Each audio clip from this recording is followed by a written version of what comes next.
Hello, good morning, good afternoon, good evening, wherever you are from the world. Welcome to Meet Menaca, celebrating you. Today, I am the speaker and the roles reversal. So a very warm welcome to Julie Tushingham, who is a leadership and reputation coach, also part of our team at Meet Menaca. She will be hosting me today. I'm honored that I'm getting hosted by her, and a big thank you for her too. Over to you, Julie. Thank you very much for that very kind introduction. Hello, everyone, and thank you for joining us today. Well, this is fun, isn't it? I get to be in the questioner host seat, and Menaca's in the hot seat. Now, we've done some prep for this. She's an absolute pro. And today we are going to be talking about discovering the power of smile. And before we get into the questions and the topics that we're going to discuss, I just wanted to tell you a little bit about Menaca, who is probably one of the lowest key people I know about talking about what she's absolutely brilliant at. So I'm just going to give you a quick reminder here. So Menaca is actually affectionately known as the Oprah of Asia, which I totally support as a reputation coach. She is amazing. And for those of you who know her and watch her frequently, you know that she's on a mission to create opportunities and unlock the human potential by developing personal well-being and professional productivity, which is where Smile works into the program today. She is a dentist, a leadership coach, a mentor, a trainer, an author, and of course, a talk show host. She has successfully launched her own talk show, Meet Menaca. And by doing that, she's established herself as a female disruptor on a mission to shake up social stigmas. So welcome, Menaca, to your show. How are you doing? Thank you so much. It is fun to be on the other side, as you call the hot seat. So hopefully I will do justice being your guest speaker today. I think you'll do great, and I'll try not to make it too hot for you. I like that. So you've written books, you have talked about resilience, you have your own dental practice, and today we're going to be talking about Smile. And Smile is so strongly linked to well-being. It's the way we smile. Smile is also an acronym, as many of you I'm sure will have guessed, and we'll be delving into that. We'll be talking about why it's important, and also what it means to Menaca and how she developed this philosophy. So let's talk a little bit first though about well-being, Menaca, because over the past couple of years, we have all been under such tremendous personal pressure with COVID and the pandemic globally. It's something that has affected the whole world. So let's talk a little bit about well-being and why it's important. Okay, so let's start with what is well-being. According to Oxford Dictionary, it is about, at a state, being comfortable, healthy, and happy. It also kind of means having a sense of meaning or purpose in life. Because imagine driving a car without knowing the destination. You would be driving everywhere with no intention, no purpose, and you will be lost and you won't be happy. And you neither will be comfortable, nor you will get burnt out or tired at some point and definitely not be happy. And it is the same with our life. So for well-being, these ingredients are really important. According to NHS, it is also a broader concept. They say it is also about personal dignity, about physical and mental and emotional well-being. And lastly, I think it is about how we are doing as individuals, communities, and also as a population or a country, and how it can be sustainable in the future, because it's really important. It's not only about well-being right now at this moment. Are we going to be able to sustain that state in the future? And I think that's what is even more important, particularly given the last 2 years, what has happened. I agree. How often we read about these things, we read about resilience, we read about well-being, and I know you're also passionate about resilience. Talk a little bit about that, would you? Of course, resilience is all about being able to get back to your original form according to dictionary again. But I passionately believe that you can even become a better form. It's all about knowing what has actually happened, learning from it, and improving from the state. And I think coming back to the original form is, I think, fundamentally wrong when it is human beings or ourselves, because I think after a considerable experience or significant event, I think we are never the same people. But that doesn't mean that we are any less or any more weaker. We become stronger, we become different, we become evolved. That's what happens. So I think resilience is an important aspect of life, provided it is used cautiously by the person themselves and by other people around them. And I'm sure we'll dive deep into it a bit later on. Yes, I'd like to. I think that will be very helpful for everybody. But what I'm hearing right now, it's you build resilience by learning from experiences.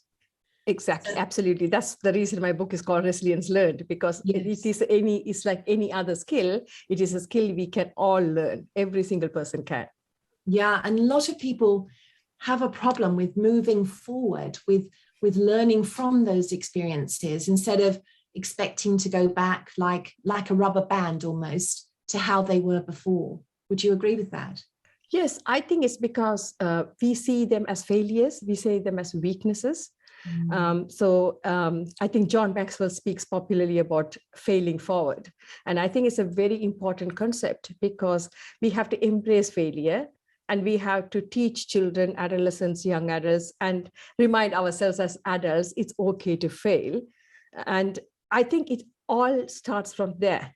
If it's okay to fail, if it's okay to have weaknesses, then it's easier to lean forward afterwards. Whereas if you think you mustn't fail, you're not allowed to have any weaknesses, then the moment something happens, you think or you perceive as a failure, then you fall into pieces. And I think, including me, that's what happens to most people when you don't know about resilience. And I think there's also a small misconception, or huge misconception, in my opinion, is if you are resilient in one aspect of life, it doesn't always mean you'll be resilient in all other aspects of life. So every situation is different. And I think people have to embrace change and think, it doesn't mean I have the tools for every single situation which life throws at you. I completely agree with that. I reflecting on some personal things that have happened in my life just recently, thrown a big curveball with my husband's health, which came as a dreadful shock. And my background is crisis management. And I immediately thought, well, I can handle this. I'll be fine. I got all the practical things in line, but I didn't deal with the emotional impact. And it catches up with you. And I'm glad you mentioned that, Julie, because it's also being able to be vulnerable, being able to ask for help, isn't it? Because I think when you are perceived strong, or you think you are the person who everyone comes for crisis management, might be sometimes it's not easy for you to feel, I am feeling a bit overwhelmed. I might need some support, and being able to talk about it. And I think you are doing a great job just by mentioning it on this forum. Thank you. Thanks. Yeah, I think you're right, by talking about it, because I think when people are going through any kind of crisis, we immediately think that we're alone and we have to solve everything. And one of the big learnings is to gather the people around you. I think when you talk about smile, you talk about environment. So let's talk about smile, apart from your beautiful smile. And I've learned just recently, ever since we started talking about this, I've been looking at people more closely, and not everyone smiles when they first meet you, do they? They don't. Not you personally. I mean, but when we are introduced to people, or we see people on the street, not everyone smiles when they say hello. I think it's partly because, particularly in the Western countries, I smile a lot, as anyone who knows me. First thing I was told when I came to these countries, please don't smile at everyone. You will be misunderstood, because in this country, it's not very common. I think it is, people are a bit reluctant, thinking how they will be perceived more than anything else. They think, they might think we are gone cuckoo or something not right with us. So I think people are become a bit more cautious, I guess. Maybe I don't know. I just smile at everybody. They probably think I'm completely cuckoo, but I'm past caring anyway. So let's talk about the importance of smile, why it's important to you. As such, before I go into why is it important for me, I think it is really important to incorporate the smile in managing the stress. And, I call it the state of serenity, because that is where we all would love to be at. And why is it? Because my quote is, it's a gift you give yourself and others simultaneously at the same time. That is the easiest gift, the biggest gift you can give. As you walk into the room, it makes all the difference. Some of the advantages, for starters, it releases endorphins. And imagine, who wants to go and hit that dreaded treadmill when there's an easy way to do it, right? So I'd rather smile than go on the treadmill. Just jokes apart. It also decreases blood pressure and reduces cardiovascular, or commonly known as heart disease. It improves immunity. That doesn't mean I'm promising it will cure the incurable or it will save your life, but it will definitely help you get there. More than anything else, loads of studies and credible studies have shown that it extends the lifespan, and with positivities, with smiling, with happiness. So why not smile more? So it's really, really important. Imagine, like, if someone yawns, I'm sure you all have experienced it. Oh, someone yawns. Talking about it. After a few minutes, you unconsciously you start yawning, and it's exactly the same like with smile. So when you start smiling, you automatically feel that you feel like smiling. Your mood is elevated. So I think it's really, really important. But for me, you asked me what is smile means for me. Of course, it meant different things at different stages in my life, I guess. My smile, I have always been this person with a broad smile. Partly my mother smiles a lot. Might be I inherited it from her. I have no idea. But even as a child, I remember I always smiled. But when I became a dentist, of course, the meaning of smile became very different for me. And the tagline for my practice is enhancing lives, like brightening smiles, sparkling smiles, and enhancing lives. So it is about changing lives through the smile. That's what my meaning of smile was. However, with different difficulties and different stage in my life, when I decided to go a bit deeper into personal development and form the Smile Leadership Academy, it became totally very different for me. It is about making your well-being important and state of serenity. So that is where the smile came from. As some of you might have heard me speak before in different platforms. And for me, it is, SMILE is an acronym. For me, S is for self and your social circle, and M is for mindset and motivation, I is for inspiration and integration, L is for leadership and letting go, and E is for elevation and expansion. And I'm sure we will dive in deeper a bit later, but this is what it means for me. Thank you. Thanks. I want to backtrack just a little bit on what you said regarding the power of our personal smile. And you spoke about a state of serenity. In fact, I think you mentioned it twice. Talk about what that means. Okay, state of serenity for me is personally how people are feeling in themselves, me and you and everybody else. Holistically, because I think there's a difference between health and well-being, because in health, we think about physical health mostly, but of course now even WHO says physical, mental, emotional, and spiritual well-being, but we somehow segregate it, whereas well-being is more holistic, I believe. And personally for me, it is also about coping. How are you coping physically, mentally, emotionally? How much confidence are you having? that comes from the dignity you are given by others. You give the dignity you give it to yourself, how much contribution you're making to the society or someone else, and how comfortable you are in your own skin, and how comfortable you are in the surrounding. Might be it is the physical surrounding, only 2 days we have to look back how chilly it has been in London, is it comfortable for you? And also, who are you with? Because are you comfortable with the people you're surrounding yourself with? And when you put all these coping mechanisms, confidence and comfortable, being the state of comfortable together, then that is a very good scale for you to know how sustainable it is going to be in the future. Because for me, I always smiled. I was good at it, but I couldn't sustain it because I started wearing it as a mask. Because instead of having that original, deep smile from the heart, I started using it as a mask to hide behind difficulties and pain and all challenges in my life. So I think that is when you have to pause and think, what are you using it for?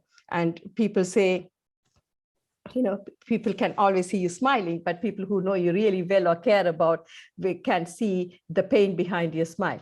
So I think, are you surrounding yourself with those kind of people? So I think that's where it comes from. Smile is very powerful tool, provided it is used for the right reasons and the right way. Mm-hmm. I like what you said about the authenticity of smile, but I know too that you can actually fool your subconscious sometimes by, I know when I've exercised and I'm at a particularly painful movement or something, particularly squats, they're awful, never like them. But if I smile, then I think, yes, I can do this. But if I'm not smiling, I get more demotivated. So it's actually kind of fooling myself there. Fake it till you make it, eh? Exactly. That's exactly right. But smilers work that way too. Yes. Yeah. So talk about a little bit about the Smile Leadership Academy. So when I started, as it's this no secrets, I was diagnosed with burnout and depression, and I decided to do something about it, about myself. I went and did hypnotherapy, psychology, psychiatry, and NLP, emotional intelligence. I went and collected as many tools as I could to come out of that stage and become a better person, and which it really helped. And then I decided I never would want to see anyone, if I could help, to go through that pain and suffering again. Particularly, it was formed mainly, I must be transparent, mainly for healthcare professionals and professionals as per se, and women, because I felt that if I can shorten the path, I'm not telling it's a miracle cure. You come to me today and tomorrow you will be singing and dancing. That's not what I'm saying at all. But it is shorten the path and just learn from someone who has been there, done it, and learn the right tools. So that was the reason Smile Leadership Academy was formed. And particularly certain professions, one being healthcare professionals, we are to begin with, I think we're a kind of a type A personality. So we very driven, goal oriented. It's all about professional success. We don't take time to rest. We don't focus on our personal happiness, now contentment. And we have been hardwired from the beginning. It's all about grades. And then it comes about, targets. And then it comes about never failing in your life. And how many letters, the longer the letters you have behind your name, the better it is. So, you get into that mold and you totally forget, unless until you have personal happiness, personal contentment and well-being, you're not going to be able to sustain that professional success and growth, even if you achieve it. You achieve it or not is one thing, but even if you do achieve it, you will never be able to sustain it. So it's really, really important to go back to basics. I think as parents, as teachers, as a community, and even these kind of forums and professionals, leaders, it's really important for them to going back to drawing board and thinking, what can we do about it? How can we integrate the well-being as part of the professional success? Because if they want to grow, and sustain long term, I think it's worth investing now time and effort into that. I agree. And you talk about kind of taking a personal inventory and accepting, perhaps it's, you hear the word mindfulness a lot, but it's acknowledging those steps along the way, because as human beings, we seem to be on a path to just wanting more and more and more, instead of having the courage to say, this is enough. I have enough. But it's part of that. Well, is it part of just acknowledging what you have and stopping that wanting more? Or I think it's about, we are in a pro-positive environment, and we are used to upgrading our phones, we are used to upgrading our cars, our homes, and we are always looking more towards the neighbor than within ourselves. So it is a very complex issue, I guess. But more than that, I think the main problem is we don't stop to upgrade ourselves. Oh, that's a good point. Upgrading yourself. Okay. All right. So I'm Julie 2.0. How do I get to the next stage? How does Smile help people? So I think, first of all, how much do you know yourself is the first question you must ask. We all think we know ourselves, but we really don't. Every second, every minute, we are evolving with every experience, every interaction, because most of us, how we came today to the show wouldn't be the same exact ditto copy we walk back from here, because we're already thinking something we have is triggered to us. At least that's the hope. So every experience we are changing all the time, and so that is something important for us to realize, because yes, there are fundamentals we can learn about ourselves. It's really important for emotional intelligence, for growth, for development, but it is also important to know that we have to constantly learn and grow and understand about ourselves. Because if we don't understand about ourselves, nobody else can. Because how can you expect somebody else to understand you when you can't understand yourself, right? It's really, really important. So that is one thing. And then about also what is important for you. So what do I mean by it is, I put it as a sage. So it's about me and you understanding yourself, and about understanding about your social circle. Jim Rohn beautifully says you are the average of 5 people you surround yourself with. So it's really important. Then you acknowledge. So you acknowledge what are the issues you have, difficulties you are facing, or is there anything you would like to change, and accept it. It's really, really important, because we can be in denial and distract ourselves doing other things, but unless until you acknowledge ourselves that there is something you want to change or who you want to be, is difficult. Then of course, you're right. If I can just interrupt you, I think you have to be really honest with yourself, kind of a warts and all approach. Yes, absolutely. And acknowledge and accept the good, and also the development areas, shall we say. 100%. Yes. And also the gifts what you have, because we have so much of resources, including myself. It's very difficult sometimes for us to understand how much resources we have. I mean, for example, if people might think I just cruise it, I come and speak. I absolutely not. Every time I have to speak somewhere, including my talk show, I get very nervous, because we forget of the resources we have. So it's important to sit up, think about it, breathe, and go back to your resources. What do you have? What can I do? Which resources can I draw from? Because it's all about resource management. Doesn't only work in a professional setting and businesses, it also works as a personal level. So I think it's really, really important to understand these basic things. And then, of course, because I think we make our lives so much more complex than it really needs to be. That's what I think personally, including myself. I'm no exception, as I said. We all are in the same boat. But of course, it's about, at least I'm aware of those things. The next thing is about ecosystem. That is the reality. That is the inventory. So what is it happening? With who are you surrounding yourself with? What is your physical environment like? That. So, unless and until you take inventory of the ecosystem where you are, you won't be able to change anything. So that is my first S is for, really, the self. Yes. Yeah, I can see the certainly how beneficial it is to surround yourself with the people who are going to be cheering you on and supporting you. It's about environment. I say to clients of mine, if you want to run a marathon, don't go and hang out with a bunch of accountants, for example. Nothing against accountants, but they may not be running every day and conscious of health, and they spend a lot of time at their desk. You need to go and hang out with people who are training for a marathon. So to support you in your goal. Exactly. Absolutely.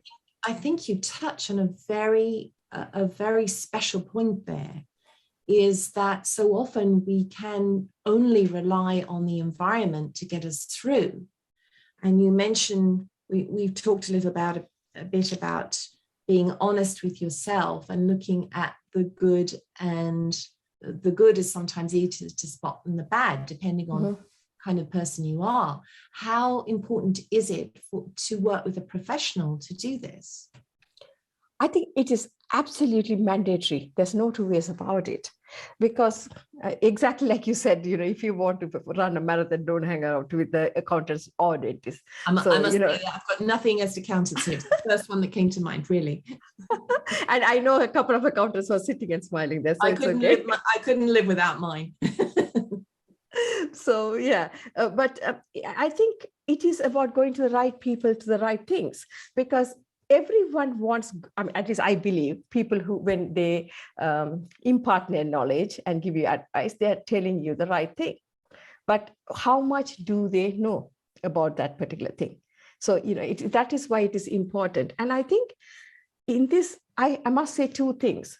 It's very important for the person who is asking, but also very as important for the person who is giving the advice to evaluate themselves and think, am I the right person to give this advice? Am I the right person to hold hand and get them there? Can I really get there? Do I have the tools? Because if we don't, it's important to tell, I can be a support system. Like my friend Kiribai would say, I will pray for you. That is her tagline all the time. So, know what you can do and be there for them in that form, and don't go extend yourself and do something but you cannot do. And because sometimes you do more damage than good by doing it. And on the other flip side, for the person who is asking for the help, my question is, they say you pay peanuts, you get monkeys. So, okay, what do you really want? Because for people who know me that I have spent tens and thousands of pounds to do what I do right now. But because I wanted to learn from the best, I wanted to get the right tools. I am a course junkie because I'm always joining one course or the other, so I'm told.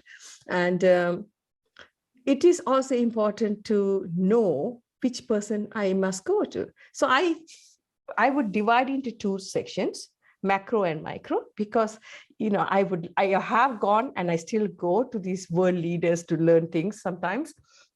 For speaking, or for emotional intelligence, or for Stanford University for wellness, or whatever. But I also go to people who are just few steps ahead of me, because we learn very different things from these two people.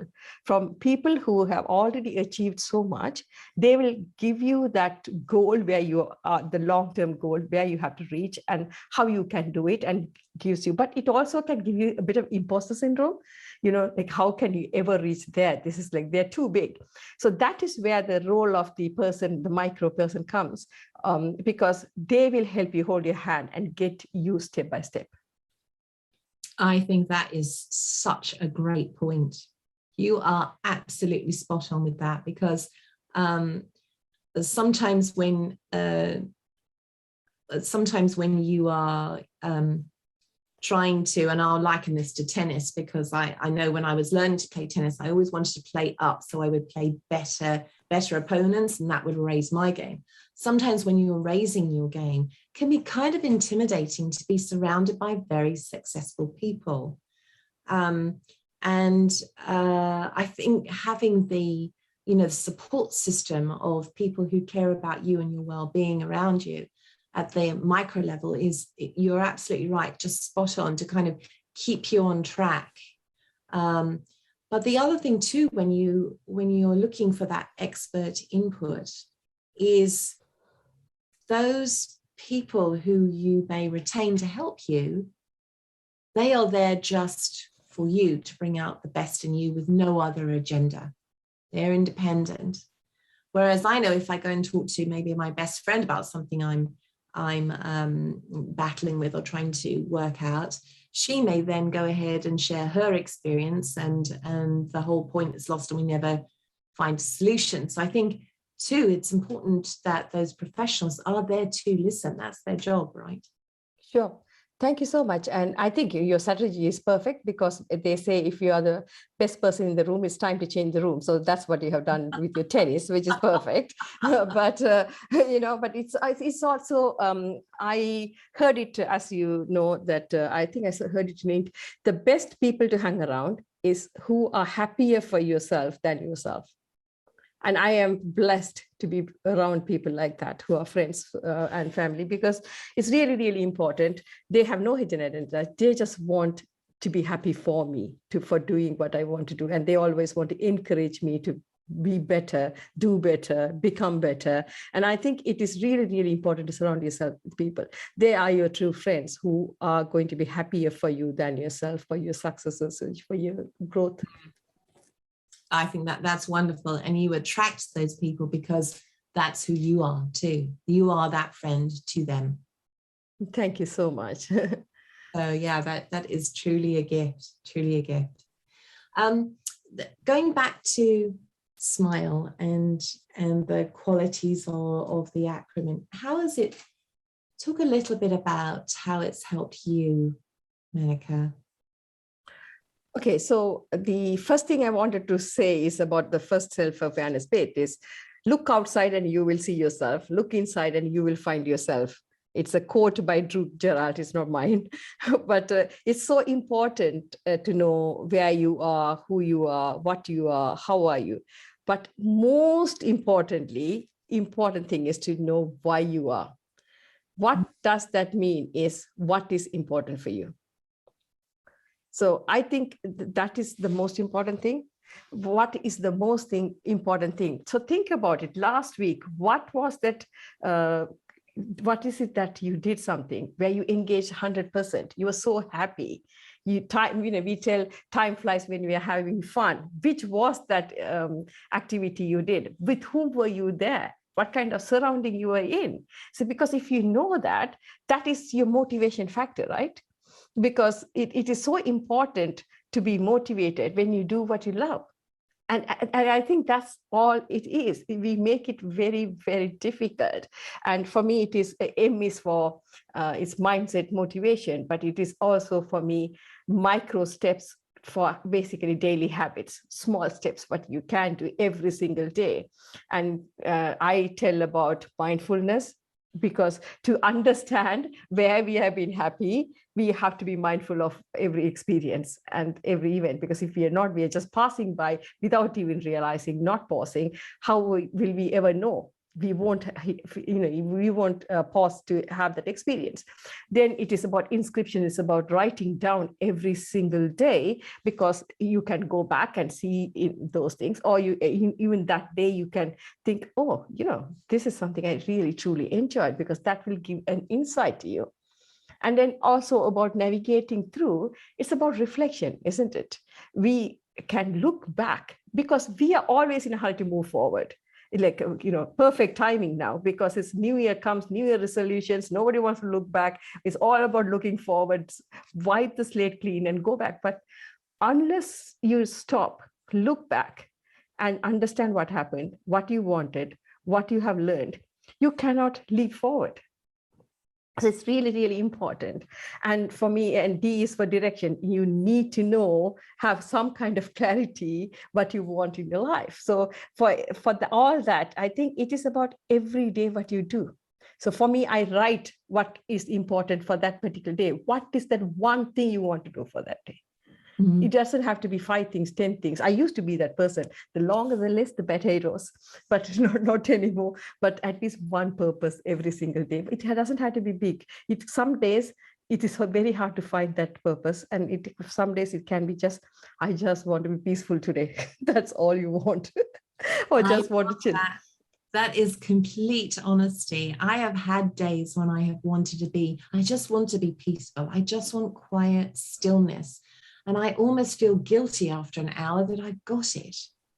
So it's also coming to terms with, well, that means if I want peace and stillness, I may have to step away from my phone for a day. Right? Tell me about it. Well, we're both coaches. So it's you've got to be okay with giving something up to have 100%. that. Fill your cup before you can pour it out. That's what it is. Yeah. And another point too with reflection.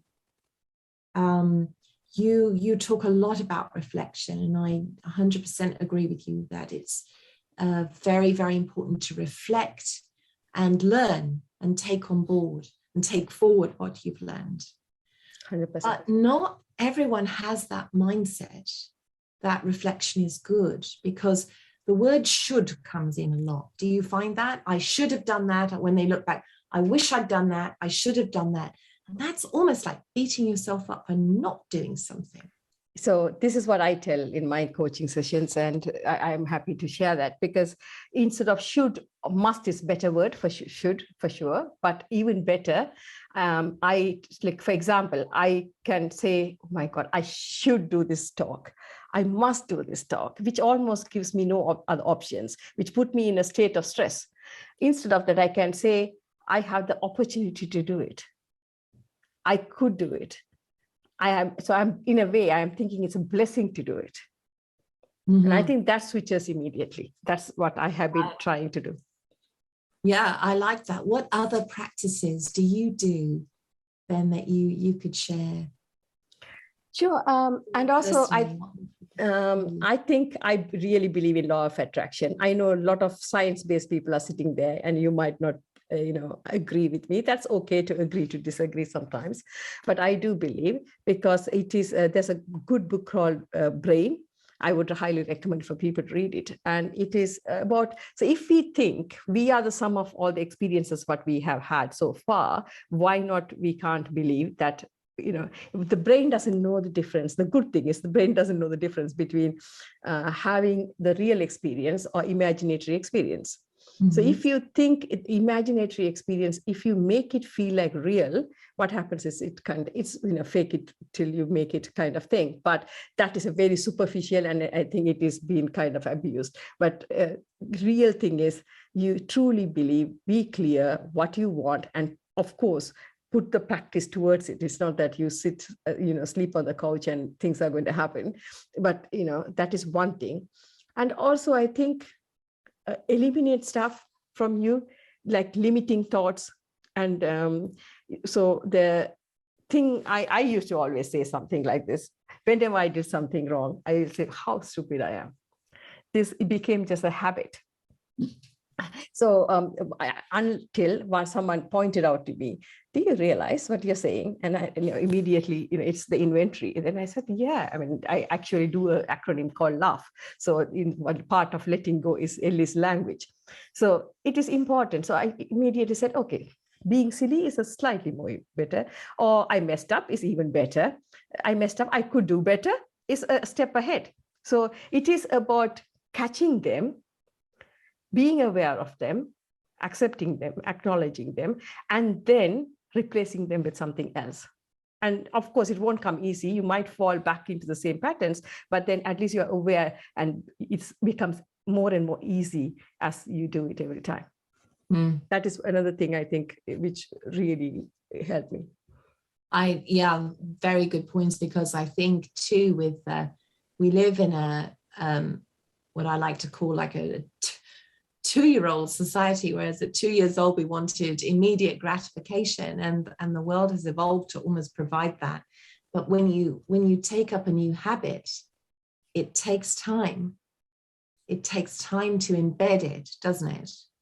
Of course, you need to give it time, because I was doing habit challenge. I think it was 2020. I did a 21 days habit challenge for a few people. I think a few dentists from India asked, and that's how it started, that course. And then I started doing it. So it is about first knowing what you're not doing right, and then it's obviously the whole process for 21 days, but it's taking the inventory and trying to change them.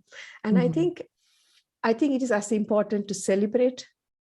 That is one thing I lacked as well before, the highlights, because small things for me, because my inspirations always have been very high, kind of, like if it's speaking, I went to Tony Robbins, saw Tony Robbins, Andy Arrington. If it was my true inspiration, it's Oprah Winfrey.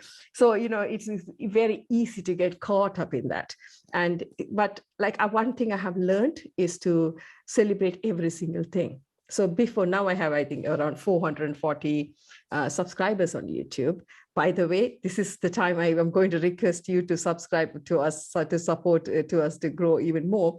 However, thank you so much, because I have stopped and celebrated for every 50 and 100 subscribers, people who are in my community, because I always write a post. I love writing because it is therapeutical for me, and it is gratitude as well. They say, till you appreciate what you have, you won't get what you want.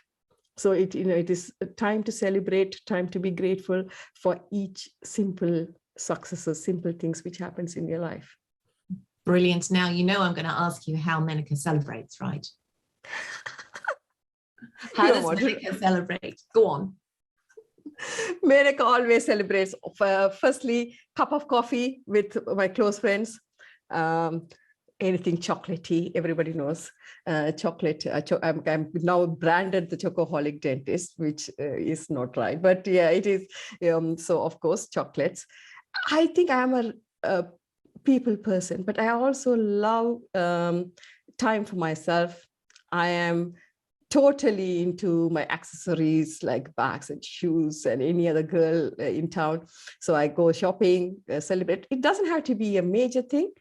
For me, I think more than anything else, if you ask me one simple thing, it is about spending quality time with a loved one. It can be a friend, a family member, or anyone. That the happiness it gives, anything else doesn't give me, because all the others, I think, are very temporary. Yeah, we are alike in that way, except with me, there's normally cake. When I was training as a coach, I used to say, I will work for cake. Unfortunately, now I'm qualified, I still work for cake. Yeah, we both meet next time. I bring chocolate, and you bring cake, Julie. Cake is important for life. Oh, dear. I wanted to go back to a little bit about wellness. We did touch on it. And we also talked about barreling through life and not creating that awareness. What are some of the other things that happen if you are not aware of if you're not mindful of you? If you're not mindful of you, firstly, you won't have any limitations, any boundaries. I am the most known people pleaser in the planet. Or I used to be the most known people pleaser in the planet. I would, it's very easy to twist my arm and make me say yes to something.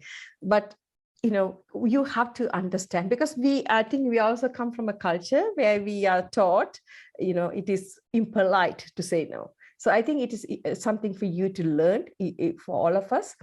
It is important to have those boundaries, and no means a complete sentence. It's very true. No, you have to say no and then stop, right? No, but. No, but, yeah.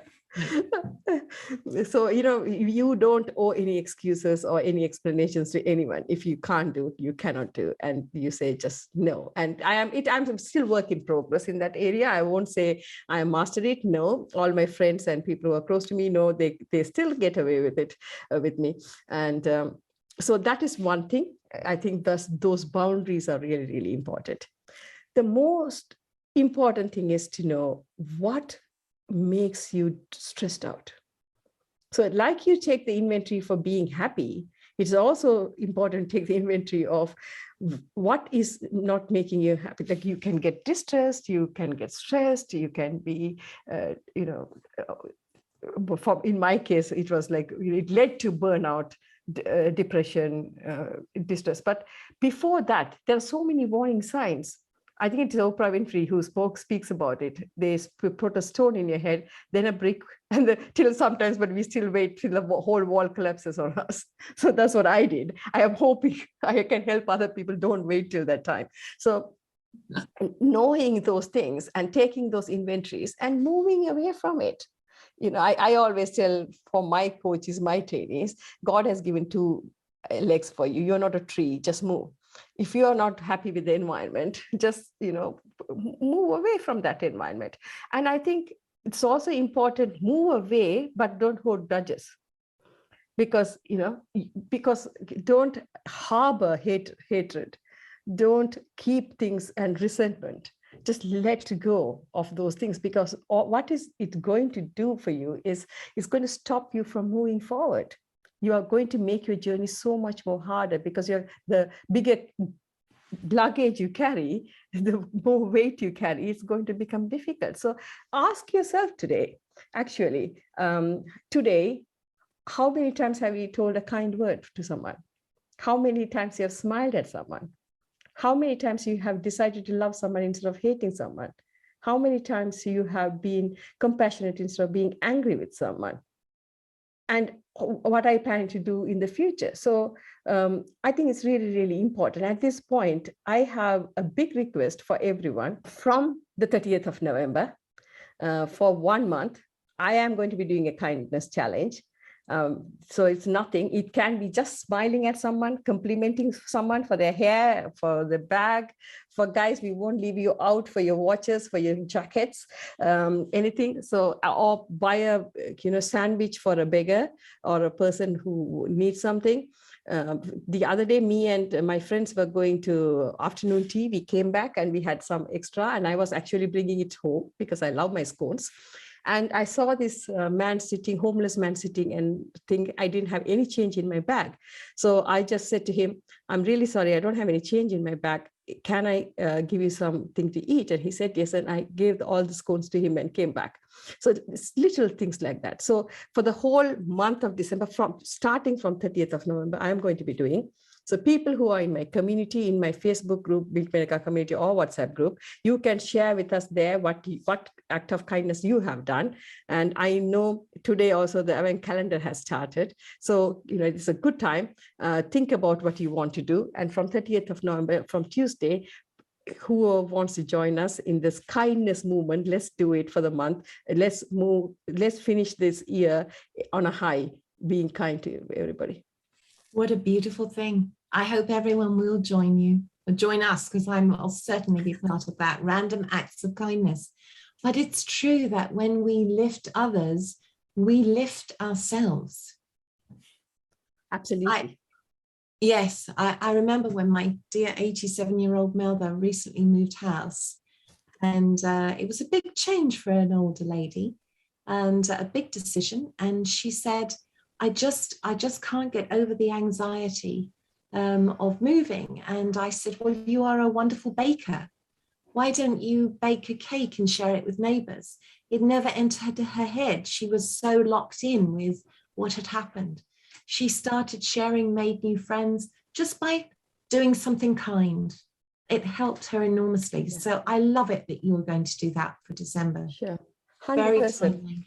Thank you so much, because when you mentioned your grandmom, I remembered I was hospitalized. For people who know, I had a surgery just a couple of months. Last month, I even forgot now. It's only a month ago. So I am this person. I have to happen. Things have to happen for me. I'm not very good in just sitting still and waiting for things to happen. So I went into, I know. I went into the hospital thinking, I told the entire world, oh, don't worry, I'll be back home by evening. And then tomorrow I will speak to you the entire world. And then there were some complications. The surgery was so much more complex, bigger, longer. I'm glad. I think Lakshmi, where either is on this platform, I owe her a big thank you as well. So I just managed to pull through, but I had my hospital stay became prolonged for 2-3 days more. And first reaction was, oh my God, I sulked. And I said, God, how can I'm not going to get stuck here. And then I suddenly realized, what am I complaining about? To begin with, I'm alive. Secondly, all my friends have been like, cooking, dropping me, chauffeuring me around. As I mentioned, like we even came to the hospital 10 o'clock in the night the same day with food. I don't know how she pulled that one off, but she did. And then I suddenly realized I have so much to offer. And then I decided to be kind to inpatients who were in the same ward, 2 more lovely girls who had the surgery the same day. They knew they have to get stuck there. And that was not their first surgery. And I was so grateful. And I was, talking to them, laughing with them, even the staff I became friendly with. And, the entire thing changed, the experience changed immediately. And they would like, staff, when they were free, they would come into this room to have a chat with all of us, because they know like we all are already sitting and chatting there. And like people, when they left, we all gave the, sweets or something. And, staff came, and a couple of them even keep in touch with me now. They took my number and then they send me messages and check how I am now. So I think it's all in your own hands, and how we change the perspective of things, what happens to us. Yes, I completely understand that. And it sounds like you actually applied the SMILE acronym to your time in the hospital. Yes, at the time I wasn't realizing I was adapting it, but yes, I have. It sounds like you did. So you are the embodiment of what you teach. That's very authentic and really uplifting. So I'm glad you shared that. Thank you. I too am a list maker. I'm one of these people who I will write things on the list that I've already done, because I love to just cross it off. There's power in that. But yeah, it's like being mindful of what you're doing, of what is, what you're achieving too. I'd like to go back to the SMILE Leadership Academy, because this is established. It's something very close to your heart.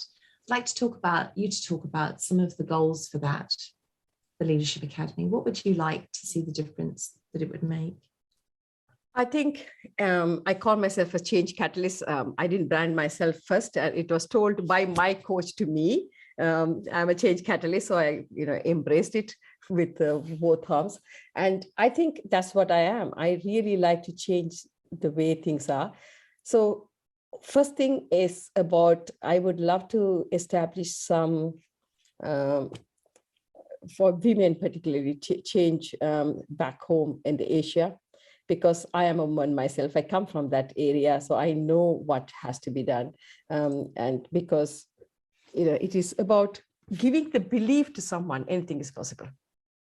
That is what it is. No one gives you the tools, or no one we only show the way and help you get those tools, and sometimes get those resources which are deeply embedded inside you.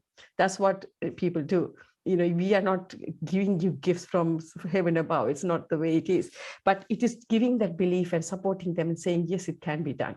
So that's one thing. And of course, being a healthcare professional, I'm passionate about health. So I would love to be able to create some kind of holistic health centers one day, where it is not only about medication, it is about mind as well. It's about knowing you can achieve a lot by changing your mindset.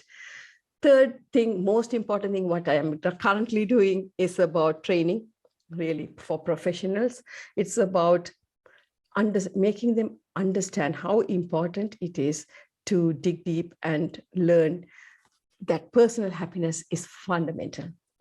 Without that, you cannot do anything else.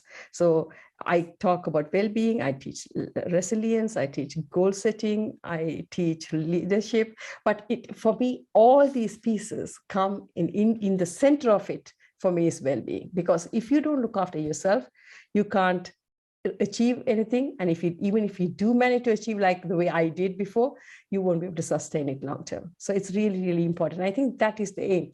So for me, it is, we all have the potential.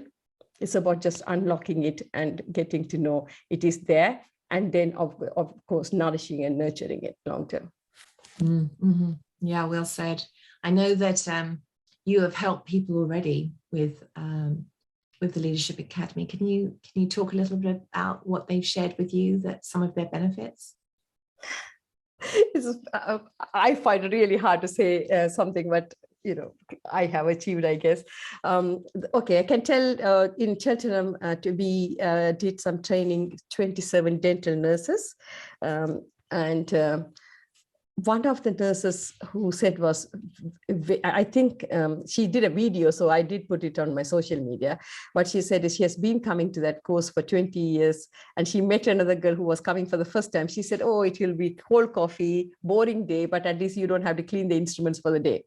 And she said, but after coming, 5 minutes into it, she said, this was the best course she ever had in the past 20 years.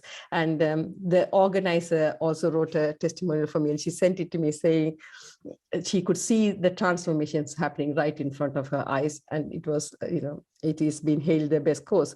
And I think it's because of nothing else. It's because I was very transparent. I was vulnerable myself. I was happy to share my strengths and weaknesses and failures and successes. And I think it is really, really important for anyone to be able to be in that position. Leadership is not about just telling people to do what you want to do. The same way, training is not about just telling people what to do. It's, they say children learn more by seeing and observing rather than hearing. And it's exactly the same when you train. You have to embody what you do and say. And then I think immediately people open up for you, isn't it? It's all heart-centered. When you speak from your heart, you are authentic. And I think it comes across and it breaks down barriers, and it makes that entire room of change it's so much more easier. And I think you have to also lead with empathy. You have to know what is okay for you might not be okay for someone else. Some of the nurses had to take a break and go and cry and come back. And some of the nurses were smiling away, and some of the nurses had to pause, and we had to give space for all of that to happen in that room for that day. So I think we have to be empathetic and understand people need different things. People work very differently. And when you put empathy first and want to go with the knowledge of serving people, as I said, I do become nervous whenever I speak or train or anything, but I always talk to myself, can I help one person today? If I can help one person, my job done. And, I think if you think like that and go, I think that's what makes a change. And what a unique environment for those nurses to work in, to be able to take the space to go off and process a feeling or feel as they felt and then come back in. What a unique environment to work in. That's not something that they encounter in their daily work. Of course not, particularly with healthcare professionals. We are always stressed, and we have to have that smiley face. We have to show we are strong for our patients.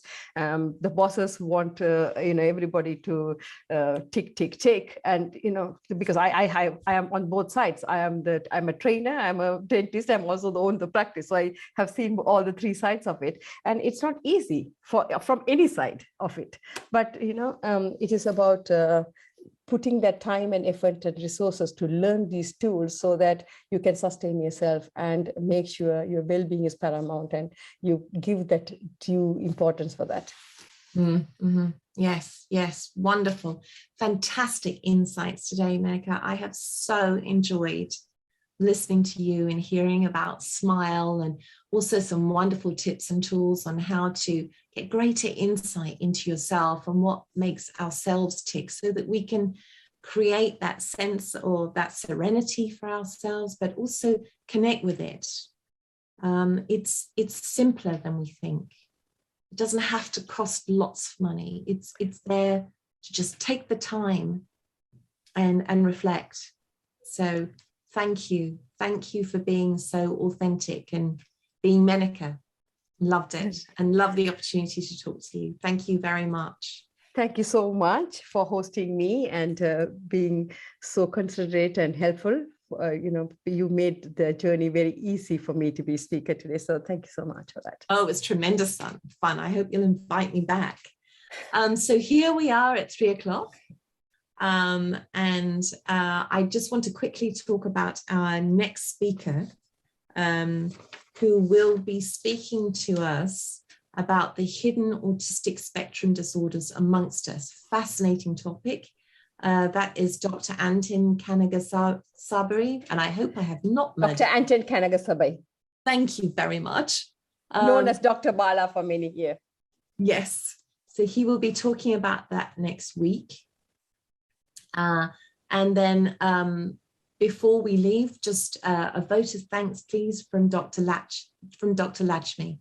I'm truly honored to give vote of thanks to Dr. Menaca Pothalingam. What can I say? She's truly, truly, truly inspirational. Lots of positive messages today. I think I'm kind of like a positive overload, It's absolutely amazing to hear her. And to be honest, I had only known Menaca for less than 2 months, maybe more, between 2 to 3 months, when I came to give a talk on menopause. And immediately I knew, how we immediately connected. I think there wasn't... within a minute, I knew, we were in the same wavelength. And that's probably how how things started. And I don't know. I know she kept, mentioning about the incident or her operation and her complication. I'm telling you, even when I went to see her at that late night, she was so positive, and I was so worried for her, and she was continued smiling. I was like, what happened here? But it was so nice to see somebody so positive. And as she said, smile is powerful, provided it is not used to mask your one's pain. I think it is important that we all know how to kind of use the smile at the same time. And I'm sure everybody has have that book, what she has written. The very first time she gave me the book, you wouldn't believe, the same night I read. I'm not a book person, I don't, but same night, my pages, I kept flipping one page to the other. It was so motivational, and, that kind of completely reflected Menaca. And so I'm very happy that, I was given this opportunity to give her a vote of thanks.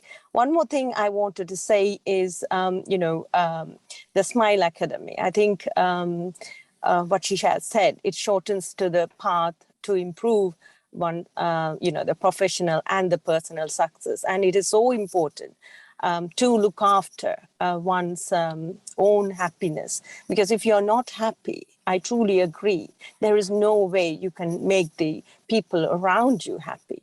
So I think that is a great message, and I can't wait. And I think we have got few plans to do certain things, and I'm hoping that, we could work more. I think, Menaca, you are absolutely amazing. And you know that there is nobody, you don't want anybody else to say that, but you are absolutely amazing. And I'm so glad that I have met you. Thank you so much, Lakshmi. It means a lot. Yes, we are planning to collaborate and do a lot more things together. I can't wait to do that. That's exciting. Thank you very much, Dr. Lakshmi, for that. Thank you. So now it's time, as is tradition, for us to come off Facebook. But please, those of us joining on Zoom, please stay where you are, because we're going to go into the exclusive part of the session where we actually have Q&A with the host. And I have lots of questions. So in the meantime, those of us joining us on Facebook, thank you so much for supporting Meet Menaca. Thank you for joining us today. And I hope you learned something and you've got some golden nuggets to take away with you. But in the meantime, stay safe, be happy, and keep smiling. Thank you, everyone. We'll see you next week.